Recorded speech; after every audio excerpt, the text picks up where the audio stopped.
یہی حکم ہے ہمیں, یہی تیاری ہے, یہی پروگرام ہے, یہی پلان ہے, یہی ہوگا. کہنے لگا میں اور آپ تو مدینے والے رسول کا کلمہ پڑھتے ہیں, تو کیا محبوب کے نواسے کو ذبح کرو گے؟ جناب علی اکبر کو, جن کا چہرہ رسول پاک سے ملتا ہے, حضرت قاسم بن حسن کو, جناب علی کے بیٹوں عباس بن علی کو, حضرت علی کے بیٹے ابو بکر بن علی کو, حضرت علی کے بیٹے عمر بن علی کو, حضرت علی کے بیٹے یہ بھی 3 کربلا میں موجود, حضرت عثمان ابن علی کو, ان کو شہید کرو گے؟ نے کہا ہاں تیاری ہو گئی ہے. سب کے ضمیر مردہ نہیں ہوتے, ہاں بڑی بڑی سخت جگہوں پہ پھول اگتے ہیں. اور نے جب ان سے کہا کہ تمہارا پکا ارادہ ہے, کہا پکا ارادہ ہے, تو اس نے کہا یہ زیرہ پکڑو, یہ عہدہ پکڑو, مجھے تمہارا دیا ہوا عہدہ نہیں چاہیے, حسین کے نانا کی دی ہوئی جنت درکار ہے, یہ رکھو اپنے پاس, مجھے تمہارا. ایڑی لگائی اس نے اور دوڑا اور امام حسین کے قدموں میں گیا. کہنے لگا حضور میں مجرم ہوں, میں خطا کار ہوں, میں نے سب سے پہلے آپ کو روکا تھا, اور مجھے قسم ہے اللہ کی میں جانتا نہیں تھا ان کا ارادہ کیا ہے. حضور بھول گیا, غلطی کر بیٹھا, یہ انتے ہوں گے, ان کی آنکھوں میں پٹی بندی ہوگی, مجھے تو پتہ ہے نا کہ دنیا کو پھر محمد کا نواسہ نہ ملے گا, مجھے خبر ہے. اگر معافی مانگوں تو معاف کر دو گے؟ پہلا مجرم ہوں, میں نے روکا ہے, اگر آ جاؤں تو قبول کر لو گے؟ یہ ظرف, یہ حوصلے, یہ توانائیاں اگر ہیں تو سیدہ فاطمہ کے دودھ میں ہے, یہ شیر خدا کی تربیت میں ہے, یہ محبوب نے جو ان کی زبانوں کو چوسا تو اس کرم میں ہے. حضرت امام حسین نے اٹھ کے سینہ یوں چوڑا کیا, ہاتھ پہ لائے, فرمایا آجا, لگ جانا میرے سینے کے ساتھ, تو آ جانا, تو نے دیر کی, ہم تو پہلے سے منتظر تھے, تو آ جا, تیری ساری معاف ہے. ہور کے مقدر جاگے, امام علی مقام کے لشکر میں شامل ہوا. بعض نے لکھا ہے جو لوگ ابتدا میں شہید ہوئے امام حسین کی طرف سے, ان میں ہور شامل. حضرت جناب زینب نے پتہ کیا دیکھا تھا؟ کچھ سننا ذرا. امام حسین کی لاش مبارک کربلا میں پڑی تھی, اور امام حسین کا سر کاٹ کے نیزے پہ چڑھایا گیا تھا, اور وہ بیویوں کے سامنے خالی سر چل رہا تھا, اور سینکڑوں میل کا سفر کر کے دمشق کے بازاروں سے گزرتا وہ سر گیا. آد میں سر کی بات نہیں کرتا, سر کی. آپ مرد ہیں, جوان ہیں سارے, یہاں کسی کا کٹا ہوا ہاتھ پھینک دیا جائے نا, ہاتھ تو لوگ چیخے مار کے دوڑ جائیں گے, بلکہ ہاتھ تو دور رہا, کسی کی انگلی کاٹ کے یہاں پھینکی جائے تو لوگ چیخے مار کے مرد دوڑ جائیں گے. لیکن کٹا ہوا سر دیکھا, لاشیں دیکھے. یزید کا دربار آیا, بی بی صاحبہ کو نا ایسے عورتوں نے اپنے حالے میں لیا ہے, سیدہ زینب وہاں بیٹھ گئیں. تو جب بولا نا یزید دربار میں, کہنے لگا کہ دیکھو اللہ نے عزت والوں کو عزت دی, معاذ اللہ ثم معاذ اللہ.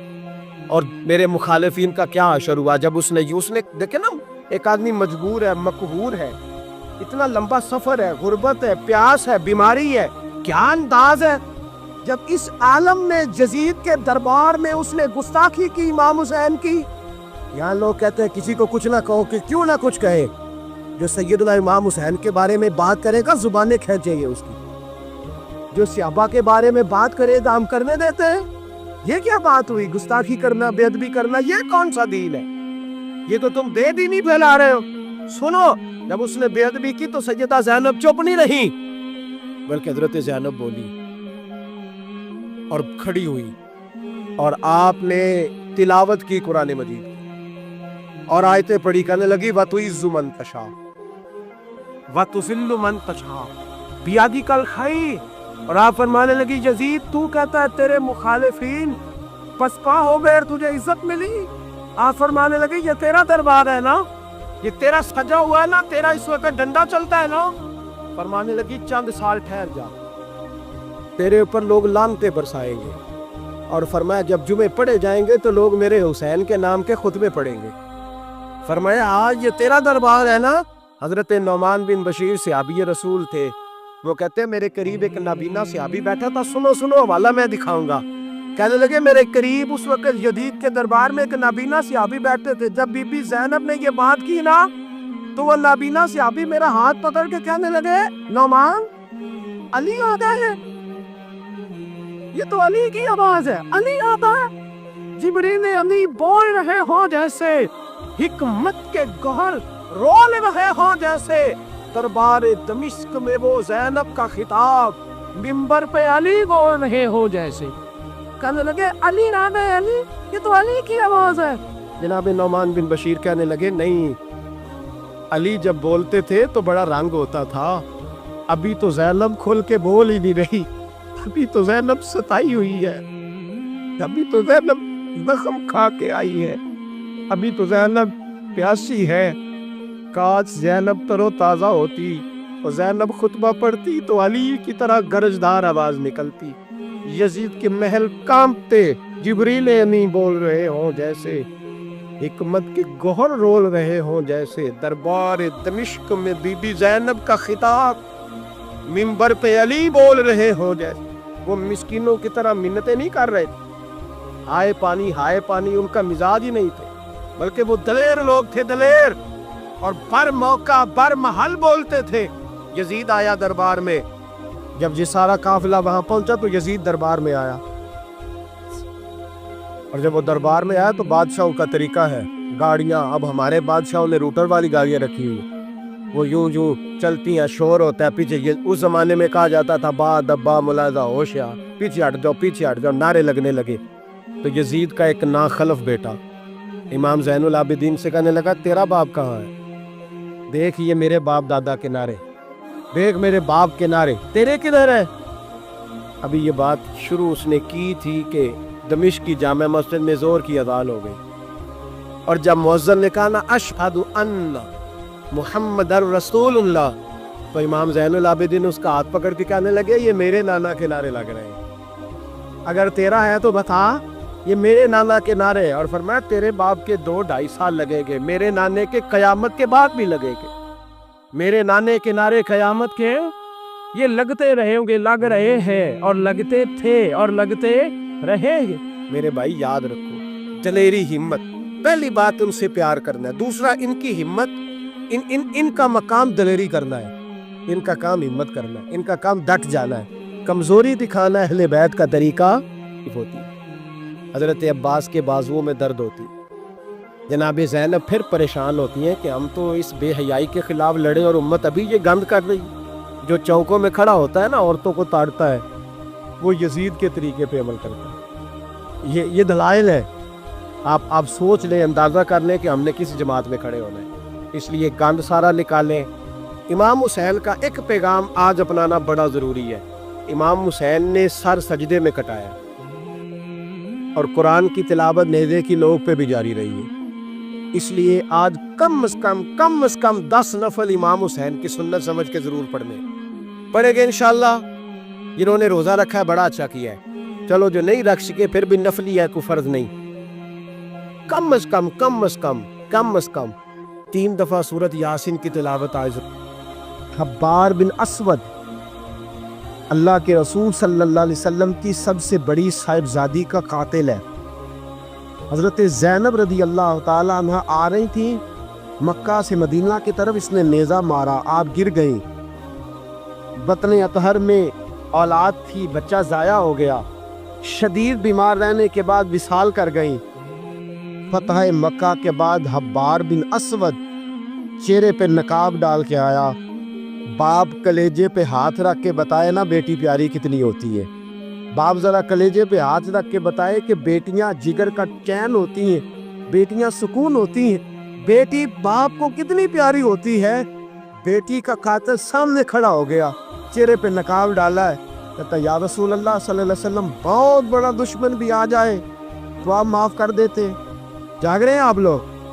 فرمایا بہت بڑا دشمن بھی آ جائے تو معاف کر دیتے ہیں۔ حضور نے فرمایا حبار چہرے سے نقاب ہٹا، بیٹیاں بھولا نہیں کرتی، تو کلمہ پڑھ، میں تجھے بھی معاف کرنے کو تیار۔ فرمایا ہٹا چہرے سے نقاب، کبھی بیٹیاں بھی کسی کو بھولی ہے لیکن تو کلمہ پڑھ صحیح، میں تجھے بھی معاف کرنے کو تیار ہوں۔ اگر اتنا بڑا قاتل معاف ہو سکتا ہے تو چچا کیوں نہیں معاف ہو سکتا؟ تائے کو معافی کیوں نہیں مل سکتی؟ ماما جی کو معافی کیوں نہیں مل سکتی؟ سسر کے ساتھ سلوک کیوں نہیں ہو سکتا؟ آپ اپنے برادر نسبتی کے ساتھ محبت کیوں نہیں کر سکتے؟ کیوں ان ساری محبتوں کو فروغ دیا کیوں نہیں جا سکتا؟ اگر قاتل کے ساتھ، ظالم کے ساتھ صلح ہو سکتی ہے، اگر ابو جہل کا بیٹا اکربہ کلمہ پڑھنے آئے اور میرے رسول منبر پہ کھڑے ہو کے استقبال فرمائے اور صحابہ کہ یا رسول اللہ وہ تو کافر اور دشمن کا بیٹا ہے، فرمایا پہلے دشمن کا بیٹا تھا، آج تو مومن بن کے کلمہ پڑھنے آیا۔ وہ پہلے کی بات ہے، استقبال کیا جا رہا ہے۔ عزیز دوستو، تیسری بات یہ ہے کہ معاف کرے، اور چوتھی بات یہ ہے جب کوئی معافی مانگنے آ جائے نا پھر اس کو معاف بھی کر دے۔ جڑے گا معاملہ تب بھی، معافی دیں بھی اور معاف جی،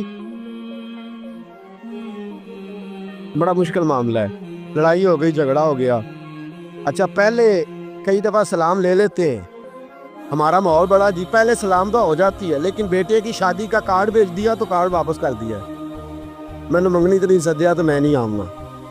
واہ جی واہ، بھائی منگنی پہ آپ کا آنا کچھ ضروری تھوڑا تھا، جب گھر والے کا دل کرے بلائے۔ پھر وہ ساری برادری کو لے کے دروازے پہ گیا، پر پھوپھی کہتی ہے میں آتی ہی نہیں، ماما جی کہتے ہیں تو جو مرضی کر لے، یہی تو موقع ہے۔ حدیث سناؤں، اتنے سخت لفظ، اتنے سخت، رحمت للعالمین رسول اتنے ناراض نظر آتے۔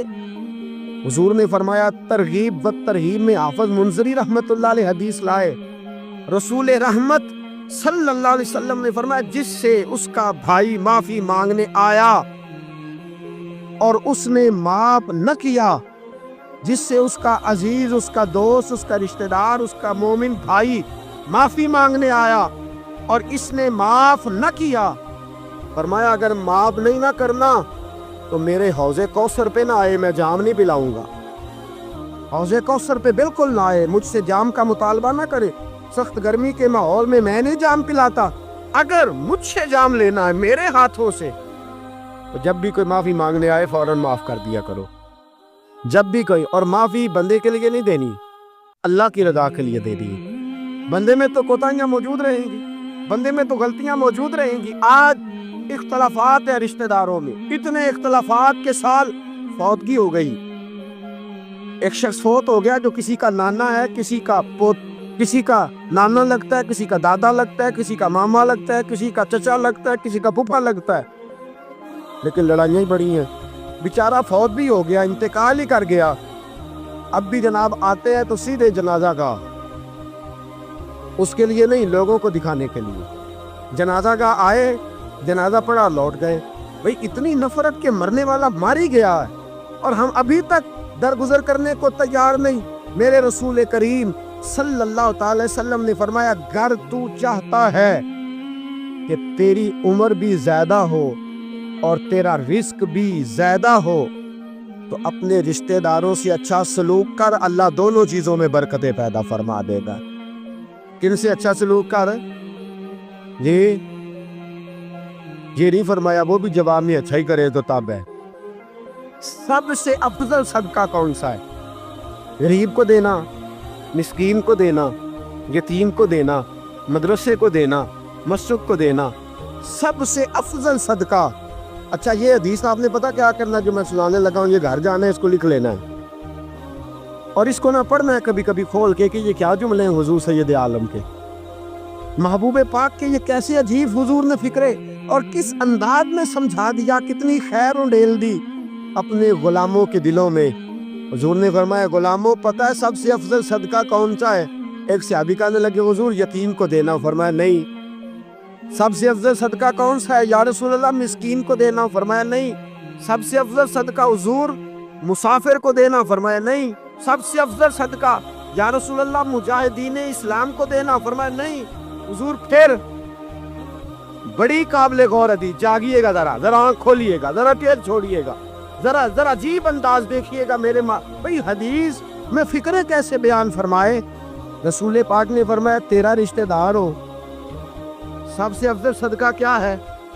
تیرا بولیے یار، تیرا رشتہ دار ہو اور غریب ہو، حقدار ہو. اور اگلے لفظ بڑے عجیب ہے، تیرا رشتہ دار ہو، غریب ہو اور تجھ سے ناراض ہو. کیسی بات ہے؟ فرمایا تیرا رشتہ دار ہو، غریب ہو اور تجھ سے ناراض ہو. فرمایا کسی بھی طریقے اس کے گھر صدقہ پہنچا دے، سب سے افضل صدقہ کرنے کا ثواب لکھا جائے گا.